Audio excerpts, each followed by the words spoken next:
Crazy what the world has come to after COVID, but before we talk about that, let's take a blast to the past and talk about the Ivory Coast waste dumping. Take it over, Maddie. Thanks, Maddie. Glad for you all to join me here today, where I'll take you on a journey of a cargo ship called Provo Koala and how it reached the end of a 4-month journey that resulted in toxic waste being dumped illegally in the Côte d'Ivoire. On August 19, 2006, 500 tons of coca naphtha was dumped illegally in 17 to 18 different locations in the Aberdeen Ivory Coast by what we know as a local company there called Compnage Tommy, who was hired by Trafigura, the company who was in charge of the toxic waste.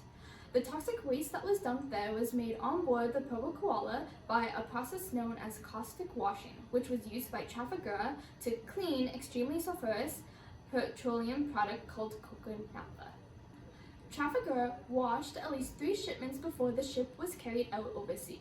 At the time, Trafigura had no idea how to dispose of the waste, and when they tried to in Amsterdam, Trafigura rejected the offer of the disposal company there because it was a high cost. Later, they were able to get a local company to dispose of the waste illegally.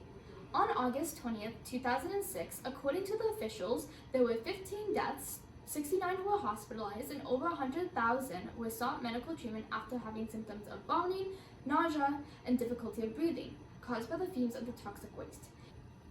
Here's an interview statement that the New York Times let me use from Odegawa, who had a son that was exposed to the toxins in the air. He stated that after a few days, his son's skin bloomed with blisters, which burst into weeping sores all over his body, while the rest of his family suffered nosebleeds, headaches, and stomach aches. It only takes 24 to 48 hours for the chemicals to travel from your system to affect you, making children the most deaths due to them being able to absorb 4 to 5 times the amount as adults because they're smaller and still developing. The Dutch police started an investigation after how many were hospitalized was brought to attention. 10 years later, in 2016, Trafigura still never disclosed what was all in the toxic waste, although in 2007 they paid the Ivory Coast government $274.43 Canadian, but it was found that it left 6,000 claimants without compensation. Then, in 2008, Trafigura was fined $1.4 million due to illegally exporting waste from the Netherlands. Some have still reported in 2016 that they are still ill from inhaling the chemicals, and some have said that they can still smell the waste when it rains. Water pollution is a world-spread problem that can jeopardize more people than if we went to war.